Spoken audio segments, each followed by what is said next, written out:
I'm glad your father didn't live to see you turn out like this, my grandma said loudly at Thanksgiving. Everyone pretended not to hear.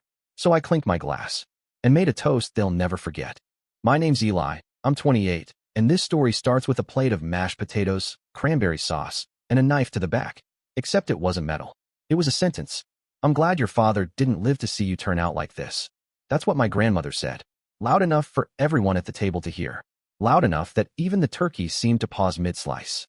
Nobody reacted. Nobody flinched. My aunt shifted in her seat. My mom looked down at her lap. My cousin Carter, her favorite, stabbed at his stuffing like nothing had happened. And me? I just stared at my water glass like it was suddenly more interesting than oxygen. It was my first Thanksgiving with them in 5 years. And somehow, I'd forgotten what this house felt like. How silence could be weaponized. How insults could be served with gravy and go unchallenged. Because it's just how she is. No one ever corrected her. No one ever stood up. They used to, when my dad was still alive. He died when I was 13. Heart attack. One day he was there, building me a tree house in the backyard, and the next, I was watching men in suits carry him out on a stretcher. That was the day everything split. The day I stopped being a kid and started being the different one. See, my dad was the golden son. The responsible one. The guy who wore a tie to every holiday and never forgot a birthday. He was the one grandma called for anything that needed fixing. When he died, I lost more than a parent. I lost protection. My mom changed, too. She remarried 2 years later, someone she met at work. I never hated the guy, but let's just say he wasn't the kind of man who understood 13-year-old grief. He didn't hit me or anything. He just tolerated me, like I was her leftover baggage. By the time I turned 18, I knew exactly where I stood in the family. I was the kid who quit college after a year, who moved to California with delusions of starting a digital design business. They stopped calling me Eli and started referring to me as doing his own thing, a phrase said with the same tone you'd use for someone joining a cult. I didn't visit for holidays. I wasn't invited to Carter's engagement party. I only found out Grandma had knee surgery last year through a distant Facebook post. But this year, my mom called, told me Grandma wanted me to come. She's getting older, Eli. It might be her last big Thanksgiving. So I booked a flight, bought a decent blazer, even brought a bottle of mid-tier wine so I didn't look like a total stranger. I told myself it'd be fine. I told myself they'd grown up. I'd grown up. Turns out, they just got better at smiling while cutting you down. Because the moment I walked in the door, Grandma greeted me with, well, look who finally decided to come home. How's that art hobby treating you? And now, after 2 hours of passive digs and side eyes, came the line that took the prize. I'm glad your father didn't live to see you turn out like this. The way she said it, it wasn't angry. It was relieved. Like he'd been spared the shame of seeing me in jeans and a flannel instead of a suit. I didn't respond. Not yet. Because part of me still believed I could eat this meal, get through dessert, and leave with my dignity intact. But that line, it didn't go away. It sat there between the mashed potatoes and the cornbread. It echoed in every clink of a fork. It burned behind my teeth like acid. And the more I swallowed it, the clearer something became. They weren't just pretending not to hear her. They agreed.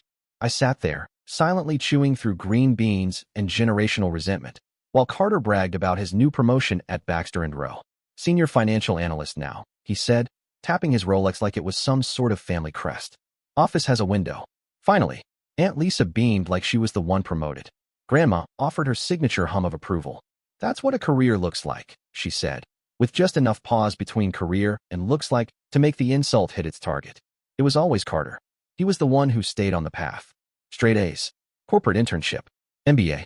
Now he was buying a 2-story townhouse with his fiancée, Leah, who, for the record, gave me a hug so robotic I half expected her to print me a receipt.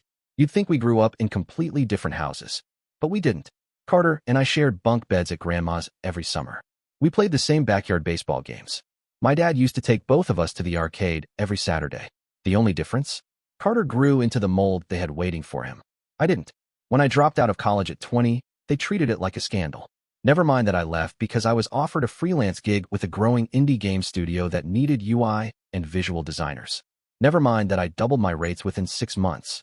Never mind that I now run my own LLC and contract for 3 major clients, one of which just closed a multi-million-dollar seed round.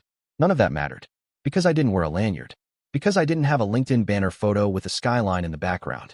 Because I never once explained what my job title actually meant. To them, I was still the kid who quit. You know what the wildest part is? I never wanted them to be impressed. I wanted my dad to see it. He's the one who taught me Photoshop when I was 11. He's the one who let me redesign the family Christmas cards every year. When he passed away, I stopped sharing anything creative with anyone. For years, I buried that side of myself just to get through school, just to look normal. But the older I got, the more I realized normal wasn't working. I didn't want to live my life trying to be Carter's blurry reflection. So I built something else. Quietly, deliberately, with every hour no one was watching. And maybe I let them think I failed, just so I wouldn't have to argue. Maybe I got too comfortable being the mystery nephew. Because here's what they don't know. My last 3 projects paid more than Carter's yearly bonus. I own the condo I live in, bought it in cash, through a trust, after a stock acquisition payout. I pay my mom's rent every month. She doesn't know it comes from me. The payments are sent through a holding company I set up to keep her husband from knowing. And last month, I bought the domain name for my dad's old business. He was a small marketing consultant in the early 2000s, had this little logo of a compass pointing north with the tagline, "Find your way forward." His clients were mostly local, small businesses, but he treated it like a Fortune 500 firm. I still remember how proud he looked the first time he showed me his branded coffee mug. That mug's on my desk now, every morning. So while Grandma toasted Carter's new position with her usual smug sip of Chardonnay, I kept thinking, you really think this is over? You think this is the part where I slink away? Say goodbye. Text my mom 2 weeks later with a fake excuse about being too busy for Christmas. But something about that line, "I'm glad your father didn't live to see you turn out like this," it stuck in my chest like a splinter. Because here's the thing. She was wrong. My dad did see how I turned out. She just hadn't. Not yet. 3 weeks before that Thanksgiving dinner, I got a letter I almost didn't open. It came in one of those thick, legal-sized envelopes with my name typed on the front, Eli M. Connors, with no return address. I thought it was junk, or a business solicitation. I nearly tossed it. Then I saw the postmark. South Bend, Indiana. That's where my dad grew up. Inside was a letter from a lawyer named Andrew Lasker, written in that careful language attorneys use when they're saying something important while trying not to be sued. Dear Mr. Connors, I recently came into possession of documents related to the estate of your late father, Marcus Connors. I sat down. I read the letter 3 times. Turns out, after my dad died, there had been 2 wills. The first, filed by my grandmother, was short and clean. Everything passed to my mother, and a small education trust was set up for me. But the second one? That was different. This will was drafted 4 months after the first, just 6 weeks before he died. It included something the family never told me about, a stock portfolio connected to a small but promising design firm my dad had invested in back in 2001. At the time, it was barely worth a few $1,000s. Today, that firm had gone public, and his original shares were now worth over $1.2 million. The second will left them to me. Not my mom, not grandma, not Carter, me. The lawyer explained that he'd held on to the documents after retiring and only recently rediscovered them while reviewing old files. He said he couldn't find any record of this second will ever being probated or contested. It just disappeared. At first, I thought it was a mistake, a mix-up, but then I called him, and he told me this. Your grandmother and your aunt came to my office after the funeral. They asked about the original will. When I mentioned the new one, they seemed confused. Then later, I was told the estate had been settled privately. But I never saw any follow-up from your mother. It struck me as odd. Odd. No, it was deliberate. They buried it. They saw my dad's investment and kept it quiet. They kept Carter flush with opportunities and made me the black sheep, all while holding back what my dad left for me. They decided I didn't deserve it. And to be honest, I might have stayed quiet. Might have let it go, just like I had with everything else. The exclusion. The backhanded comments. The way they erased my dad's legacy piece by piece while pretending Carter was the new heir. But then Thanksgiving happened. Then she said that line. I'm glad your father didn't live to see you turn out like this. And suddenly it wasn't about money anymore. It was about truth. Memory. What my dad actually saw in me. He wrote that second will after I showed him my first design mock-up. I remember the day clearly. I had hand-drawn a logo for a fake video game company and showed it to him like it was gold. He looked at it for a long time and said, "Don't let them talk you out of what you see." I didn't understand what he meant back then. I do now. He knew. He saw where I was going long before anyone else did. He believed in the version of me they all discarded. And they buried that belief along with his legacy. Locked it in a drawer. Pretended it didn't exist. But wills don't vanish forever. And I don't stay quiet anymore. When dessert was served, I was still sitting with that letter folded in my pocket. Pumpkin pie. Cinnamon whipped cream.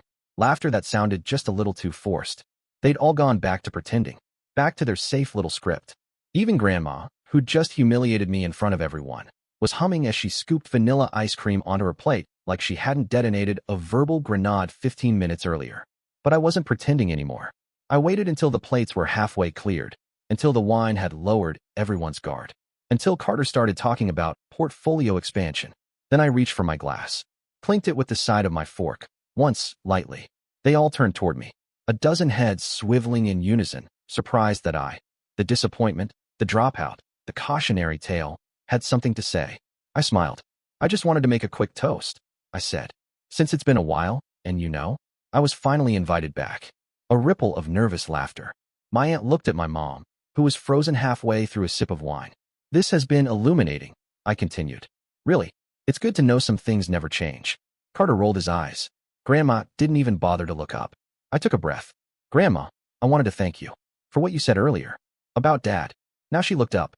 She gave me that tight, wrinkled smile of hers, the one she saves for when she's 2 seconds from reminding you that you never lived up to your potential. I meant it, she said calmly. I nodded. I know you did. Then I pulled something from under my plate, a thin envelope, identical to the one I received weeks ago. So, I thought it was only fair I bring something to the table too. I handed it to her. She squinted. What's this? Just some old paperwork. You might recognize it. It's from Dad's attorney. The second will. The moment I said second will, it was like a switch flipped. Carter stopped chewing. My aunt dropped her fork. My mom went pale. Grandma didn't move. She didn't blink. It says here, I continued, that Dad left me his shares in Horizon Design Partners. The firm that just IPO'd. I let it hang there. You remember that, right? Since you and Aunt Lisa visited his lawyer after the funeral. Strange that no one brought this up in the last 15 years. Silence. No one breathed. I looked at Carter. Guess that makes me the one with equity now. Carter stood up, fists clenched. You're bluffing. I pulled out my phone, tapped a few times, and turned the screen toward him. There it was, the current market value of the shares. Just over $1.2 million. I'd say it's a decent return for a disappointment. My voice never rose. I didn't scream. I didn't gloat. I just watched their faces contort as the truth spread like wildfire. Grandma tried to speak, but her mouth just opened and closed. My mom whispered my name like a warning, like I was going too far. I looked at her and said quietly, you knew about this. Or you should have. You let them rewrite his legacy. And then I turned back to the table. I came here thinking maybe we could start over. That I could sit here like a grown man and have a meal without being dissected. But all you wanted was a version of me that never existed. I raised my glass again. So here's to Dad, the only person at this table who ever saw me for who I really was. Then I drank. And for once, they were the quiet ones. The next morning, my phone rang before I even finished my coffee. It was my mom. I didn't answer. Then came the texts. Then my aunt. Then Carter, who finally broke character and sent me a 2-word message. You snake. I guess snakes don't stay quiet. Snakes keep receipts. By noon, Grandma called me herself. Left a voicemail I'll never delete. Her voice was cold and shaking. You had no right digging up that well. What's done is done, Eli. Leave it alone before you destroy what's left of this family. What's left? They destroyed that years ago. That night, I spoke to the same lawyer who'd sent me the documents. We went over everything. Turns out, the second will was legally binding. All it needed was to be submitted to probate, which it never was. Not by my mother. Not by Grandma. Not by anyone. They buried it. Intentionally.